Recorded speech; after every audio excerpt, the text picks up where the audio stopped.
Welcome again guys to my channel. This is Janel Edanyo. At sa video kong ito, meron lang po akong good news update regarding po sa mga mag-a-apply pa lang sa MoveIt.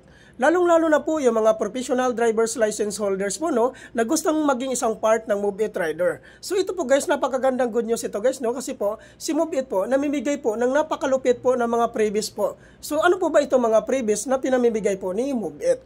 Ang number 1 po dito guys, which is yung 2,000 top-up bonus. Number 2, free helmet. Number 3, free toe long sleeves. Number 4, free vest. At yung number 5 naman po guys, yun po yung zero commission. So ano po ba itong tinatawag na zero commission po ni MoveIt? Yan po guys, naipaliwanag ko po ito sa inyo. Ang zero commission po ni MoveIt, which is, ang ibig sabihin po nito ay kapag ma-activate ka po dito sa MoveIt, ay hindi ka po kakaltasan ni MoveIt sa kanilang commission sa loob po ng 2 linggo. So ayun po guys, napakaganda itong panimula dahil po makakaipon ka po talaga kaagad dito dahil sa pagbiyahe mo po sa 2 linggo, lahat po nakikitain mo po dito sa loob po ng 2 linggo ay mapupunta po sa iyo. So yun po yung kagandahan po sa zero commission po ni MoveIt. Ayun po guys, proceed naman po tayo doon regarding po sa mga requirements na kailangan po nating i-prepare bago po tayo pumunta sa MoveIt Training Facility po sa Fiesta Carnival, Cubao, Quezon City. So ngayon guys, ano po ba ang mga requirements na kailangan po nating i-prepare before po tayo pumunta sa MoveIt Training Facility? Ang una-una pong requirements dito guys, which is yung Professional Driver's License. Number 2, ORCR.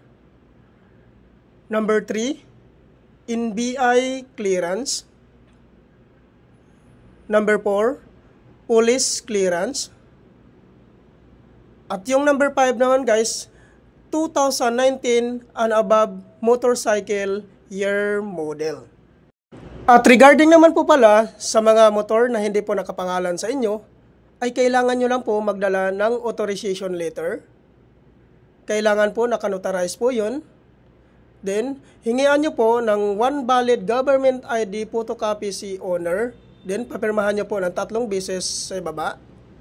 At regarding naman po sa mga sikanhan po na pagkabili ng kanilang mga motor, ay kailangan nyo lang po magdala ng deed of sale.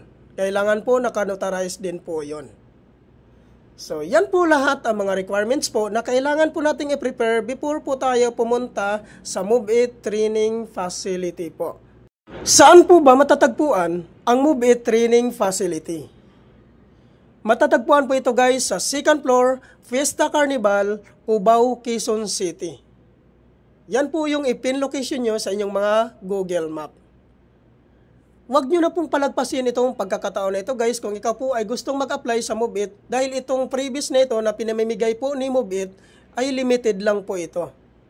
Hanggang January 29 to 31, 2025 lang po ito.